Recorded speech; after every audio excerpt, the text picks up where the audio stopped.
আচ্ছা, কি বানাবা? এটা কি বানাচ্ছো? সুজির পুলি। এটা বানাতে কেমন সুজি লাগে? 1 কাপ জল, 1 কাপ সুজি। আর যদি কেউ 2 কাপ জল নেয়, 2 কাপ সুজি দিতে হবে। 2 আচ্ছা। কাপ জলে 2 কাপ সুজি। আর দুধ কতক্ষণ লাগবে, মানে 1 কাপ? দুধ ঘন করে রাখতে লাগে। আচ্ছা, মানে 1 কাপ যদি আমরা সুজি নেই তাহলে ওখানে কতক্ষণ দুধ লাগবে?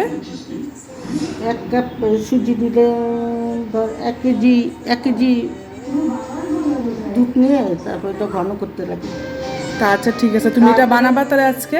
হ্যাঁ, সুজি যে কাই করে নিয়ে তারপরে হাতের মধ্যে করতে লাগে, গোল গোল করতে হবে। দুধে চাপতে লাগে।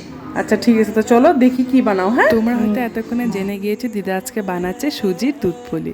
তো চলো দেখতে থাকো। আমি এটা একদিন খেয়েছি দিদার হাতে, ভীষণ টেস্ট লেগেছে। তার জন্য নেক্সট দিন যখন বানাচ্ছিল দিদা, আমি ভাবছি তোমাদের সাথে রেসিপিটা শেয়ার করা যাক। তো এখানে দিয়েছে দিদা 1 কাপ জল। জলটা যখন ফুটে গিয়েছে তার মধ্যে দিয়েছে 1 কাপ সুজি। সুজি আর জলটাকে ভালো করে মিক্স করার পর সুজি যখন আঠা আঠা হয়ে আসবে, ওখানে আমাদের দিতে হবে 1 চামচের মতন ময়দা। ময়দাটাকে দিয়ে ভালো করে কাই করে নিতে হবে।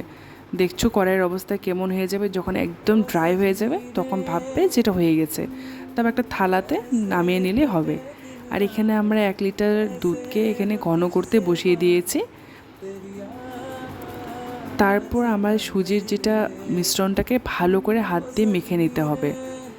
এখানে লাগবে তোমাদের অল্প ঘি আর একটু ময়দা। হাতে অল্প ফার্স্টে ঘি লাগিয়ে নিতে হবে, আর ময়দার মধ্যে ড্যাপ করে এভাবে চপের মতন পুরোটাকে শেপ দিতে হবে। আর হ্যাঁ, তোমরা যখন শেপটা দিবে একটা জিনিস মাথায় রাখবে, যদি এটা ফাটে না, পুরো মানে গোলটা যদি পারফেক্ট হয়, কোনো দিক দিয়ে যদি ফাটা না হয়, হ্যাঁ, এটা মাথায় রাখবে। তার জন্য এখানে ময়দাটার মধ্যে লাগিয়ে হাতের মধ্যে সুন্দর করে এটা শেপটা দিয়ে নেবে। ফাটা থাকলে কেন দুধে দেওয়ার পরে কিন্তু এটা ফেটে যাবে, এটার জন্য মাথায় রাখতে হবে এটা যদি একটাও ফাটা না থাকে। তারপর আমরা এখানে দুধে অল্প এলাচ গুঁড়ো দিয়ে নিয়েছি, তোমরা না চাইলে না দিতে পারো, অপশনাল এটা। তারপর সুজির চপগুলোকে দুধে দিয়ে সিদ্ধ হতে দিয়েছি 5-7 মিনিটের মতন। যখন দুধটা অনেকটা ঘন হয়ে এসেছে, আমরা দিয়েছি পরিমাণ মতন চিনি। তোমরা যে যেমন মিষ্টি খাও সেই হিসেবে চিনি দিতে পারো, আর নাহলে তোমরা খেজুর গুড় দিয়েও করতে পারো, ওটাও ভীষণ টেস্ট হয়, ওটাও আমি খেয়েছি। তারপর দেখো অনেকটাই ঘন হয়ে এসেছে।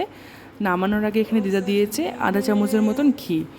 ঘি দিলে পায়েসের স্বাদটা আর একটু সুন্দর হয়। তো দেখো আমাদের দুধ পুলি অলমোস্ট রেডি হয়ে গেছে, সুজির দুধ পুলি। আর বিশ্বাস করো খেতে যে এতটা অসাধারণ হয়েছিল, একদম সফট, মানে কি বলবো, তোমরা অবশ্যই একবার হলে ট্রাই করে দেখো, তোমাদের ভীষণ ভালো লাগবে।